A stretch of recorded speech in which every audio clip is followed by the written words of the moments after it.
Abooluganda Mukama yeebazibwe. Amannya gange bampita Nansobuga Harriet. Nviriddeko Makerere Kavulaawo. Ekindeese wano okuweera Katonda wange obujulizi so naalisoose kubabuulira nzija ki gye najjamu wano.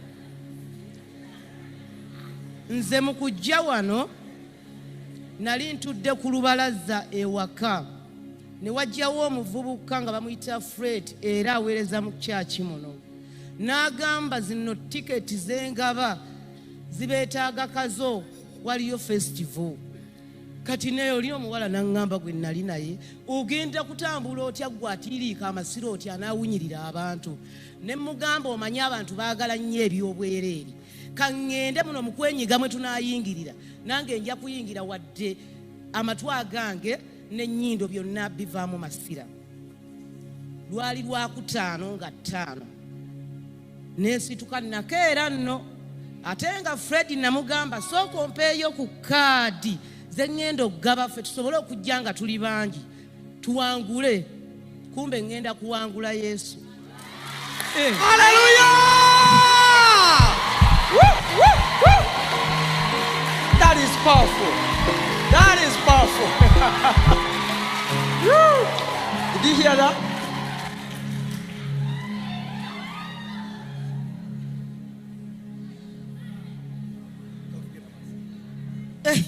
Munange nga tuyingira kati engeri gye nnava ewaka ng'enjala ennuma ne muzzukulu wange ono ŋŋenda okuyingira bwe ntyo okuwaayo kaadi wali mu kutiya tiketi nga wali batupeyitinga ku ngalo bw'ojjawo puleeti y'emmere amazzi enka jjukira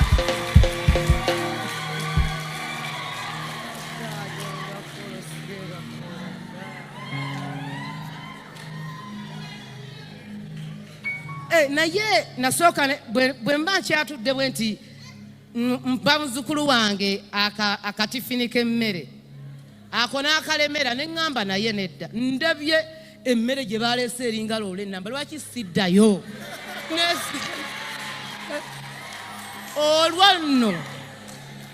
olwo nga neesibirira ne gye tunaalyako ekyeggulo ne munnange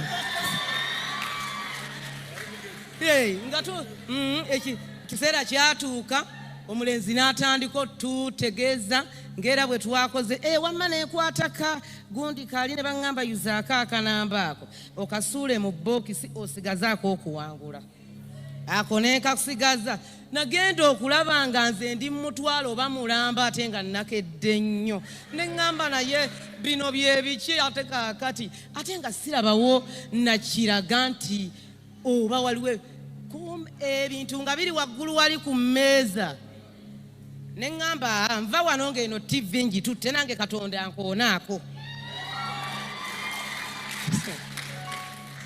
Ekiseera kyatuuka nga ndaba abantu batwala emifaliso batwala TV ne wavaayo namukadde nga nze epikipiki ng'agiwangudde nga siinaako akanamba kange tekannaso omwana kati omanyi ekyaddako wakati awo. Nagamba nno buno obudde bulabika bugenda nze kyennina okukola wano kansooke waliwo omwami yali atema bikajjo ng'abitunda ne ŋŋenda ne njogera bulungi nnyo naye nga nakitegeera nti ekkutiya ye gye mmusaba sigenda gimundiza ku nkomeredde obudde bujja kuba bugenze. Ne ntandika okulonda obucupa kamu ku kamu ne ŋŋamba kati buno obucupa bandagiridde mbwa butunda wali we bunaaziba ennyo nange nja kufuna booda wadde natambuza bigere nga nzija ne nnonda obucupa ng'ekkutiya ejjula gye ntwale emmanga olwedde nabadde nakkusedda kati nga nnina gwe nkwasizza akapapula kano mugamba ky'olina okukola wene ennamba gy'oba owulira yokka nze ng'olwo ntutte bucupa nagenda okulaba obudde bugenda buziba abadigize batandise okkuba omuziki kyennava ŋŋamba naye nedda nfunyeyo zino 4,000 kaneetikka ebokisi yange erimu sukaali wange ŋŋende ewaffe Kavule ne ŋŋenda bwe natuuka awaka bwe nti omuwala wa landiroodi n'ambuuza lindako asumulula bokisi gye bamuwadde bamubuuza mulimu kinaga nange simanyi agenda okulaba nga mulimu ebintu naye mulimu akapapula kemwakuba ne muteekamu mmwe ab'ekkanisa eno weebale.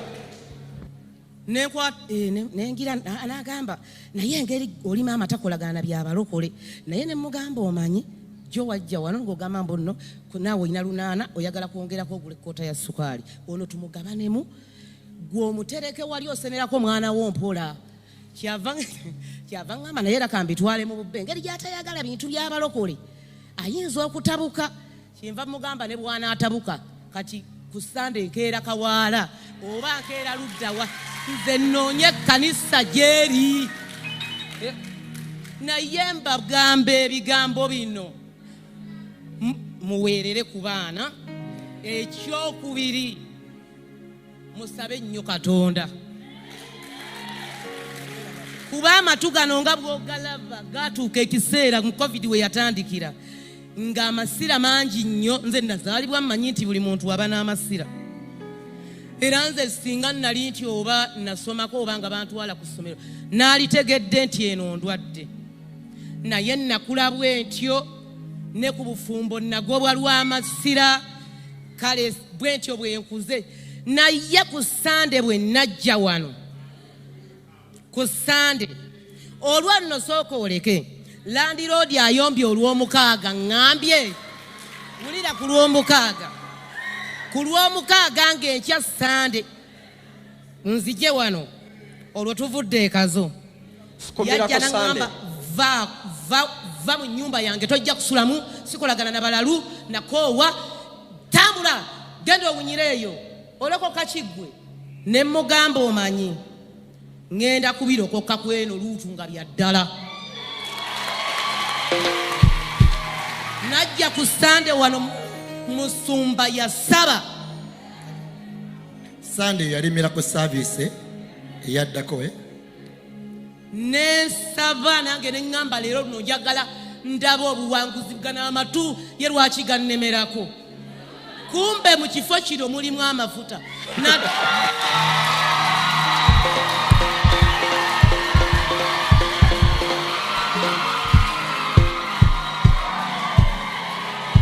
engeri gye nnina mutabani wange firstborn wange nga bamuyita Joshua bwe nasoma ku bupande buli ne ŋŋamba kantuulenga wano osanga we nnaawonyera nagenda okudda engulu nga ndi wano ku kituuti okufuluma ekkanisa eno ng'amatu temuli masira. Hallelujah! Glory to God! Woo! Woo!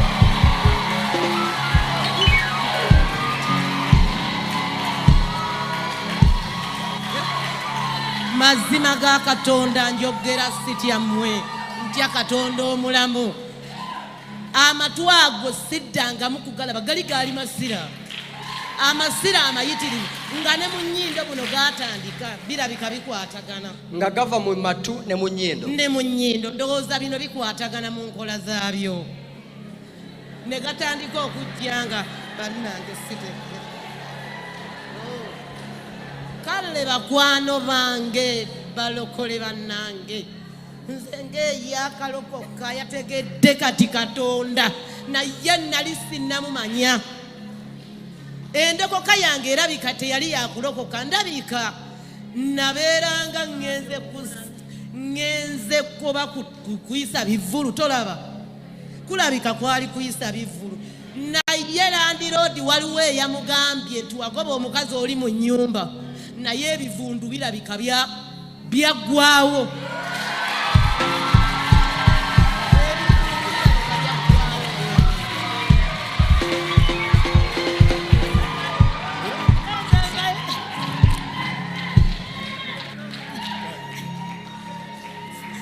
Yesu yebaziwe Bishop asooke nebaze Bishop tweyanziza ekigulu ekya David Festival kanebaze mwena abakyenyigiramu banayo omukyalo ono byayogera mazima abantu twasumululwa twali basibe ngoge mazima nze ngenda wako butini obungi nja buleeta musumba nze kola nali agent mulamba nga ntambuza tiketi naye nga ebibuzo bambuuza bafunirawa konze nze njagala lutalo ne Joseph Ngoma kasaba nayimba ng'ekyange kiwedde nenga batiketi 7 ku tiketi 7 lwe nagaba abantu bajja 16 mwabo mwawangulamu abantu 6 nze ne mpangula ekirabo ky'obulamu obutagwawo. Amen.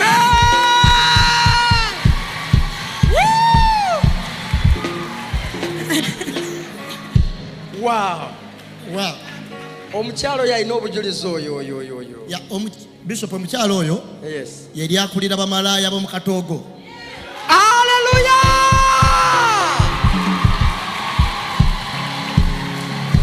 Wow. Jangu.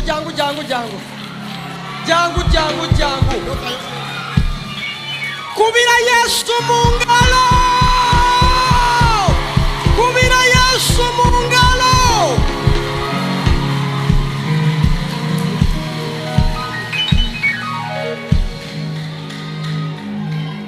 Bannange mukama akuwo babadde bampa obujulizi bulijjo mbadde nga njagala omulaba kubanga obujulizi mbadde nabuwulira. I had that testimony and I wanted to see this lady. Kyaka kibakiwudde bulungi. Omukyalo ono This lady yali akulira bamalaya b'omu Katogo. was the leader of the prostitutes in Katogo. Obujulizi bulijjo mbadde mbuwulira nga bagamba nti abadde akulira bamalaya b'o Katogo yalokoka. I had the testimony that the lady who led the prostitutes in Katogo got saved. Bishop Kambabuulire Let me tell you, tugenda kulaba ekitiibwa kya Katonda ku mukyalo. we are going to behold the glory of God on this lady. Weewuunye Amazingly, abadde agaba tickets yagaba tickets mu gundi nga tamanyi na kumanya nti z'abalokole. she gave out tickets not knowing that they were for born again. N'akwata gurupu ye yonna ne bataka okugaba nga bo bamanyi kivulu kubanga kuliko Misa Kisemakula, kuliko David Lutalo bo nga bagamba kyabwe kivulu kyabwe. They gave out tickets thinking it was their festival because we used their musicians. Nga tebamanyi They didn't know abalokole bategese ekivulu that it was organized by born agains. bagenda okumaliriza nga bamanyi bagenda kuba ndongo. They thought they were going to jubilate. Bagenda and okulaba Misa David Lutalo simanyi bani bagenda okulaba nga bazze okuyimba ate bayimbye gospel. They saw David Lutalo singing gospel and the others singing gospel songs. Nabo bagenza okumaliriza ng'enjiri ebuuliddwa babatiziddwa bajjudde omwoyo omutukuvu. And the gospel was preached. They got saved and they got filled with the Holy Spirit. Bishop era omukyalo ono y'omu yatambula mu fellowship y'omu Katogo n'akunga abantu bonna ne betwaleese bonna abali wano yabakunze tiimu yaffe gwe balaya. And she gathered the people from Njagala Katogo tugolole to bring them emikono. to church. Let's raise our hands. Njagala mugolole emikono I want you to raise your hands musabire omuddu wa Katonda ono. and pray for this servant of God. Omanyi mu Bible You know, in the Bible, mulimu abakyala be bawandiikako there are ladies that are written about abaakola omulimu ogw'amaanyi. who did a great job. Omu ku abo bamuyita Rahabu One of them is called Rahab, eyali akulira bamalaaya mu Jeriko. who led the prostitutes in Jericho. Yamaliriza ng'alokose She got saved, ye yavaamu kabaka Dawudi. and it is from Rahab that we have King David. Mukimanyi ekyo nti kabaka Dawudi jjajjaawe yali Rahabu. Do you know that the grandmother of David is Rahab? Amiina. Amen. Omulala The ye other one mukazi Omusamaliya. is the Samaritan woman. Yamaliriza nga yakunze ekibuga kyonna ekya Samaliya. She's the one who called the entire city of Samaria N'olwaleero to Christ. tumwogerako. And even now we talk about her. Katonda akyusa amagenda. God can change someone's destiny. Katonda akyusa ebiro. God can change times. Teeka emikono waggulu mwana wange. Lift up your hands. Obulungi buno bwonna tugenda bukozesa okubuulira We enjiri. are going to use this beauty to preach the gospel. Tebugenda kuddamu kukozesebwa kirala. It won't be used by anything else. Taata Katonda wa Ibulayimu, Isaaka ne Yakobo. God of Abraham, Isaac, and Jacob, Nteeka omwana ono mu mikono gyo. I put this lady in your Omwana hands. ono akyusiddwa. She has been changed. Eyabatizibwa ku lunaku luli. She was baptized N'abatizibwa omwoyo omutukuvu. by the Holy Spirit. Taata leka amafuta ag'okubuulira enjiri Let the anointing to preach the gamutambuze gospel mu mawanga. take her to Mu nations. linnya lya Yesu, In Jesus' omwana wa name. Katonda omulamu. Son of the living Genda mwana wange wegaggawalire. Mukama akumpeera omukisa. May God bless you, madam. Amasira ago gabadde gava mu kutu agava mu nnyindo ago tegaddiranga ddala. And that past will come no more. agambye She said yagenda okudda engulu ng'alaba ali wano that she found herself here. okuva olwo Since then, ne leero up to now, taddangamu kulaba she masira has never seen the past that was oozing out of her nose and ears. n'ekivundu ekyali kiwunya ku nju And even that smell that was in her tekikyaliwo essaawa house zino is no more. kati mukyala gwe So, woman, tukusumulirako omukisa we gw'obugagga release the blessing of wealth, omukisa gw'essanyu the blessing of joy. ebbanga lyonna sitaani yayonoona All the days that Satan destroyed, katonda akuddiza emirundi 7 God is repaying you 7 mu times. linnya lya yesu. In Jesus' name. Oh, haleluya. Amen. Kubira yesu mu ngalo. Give Jesus praise. Zongere engalo. Give Jesus more praise.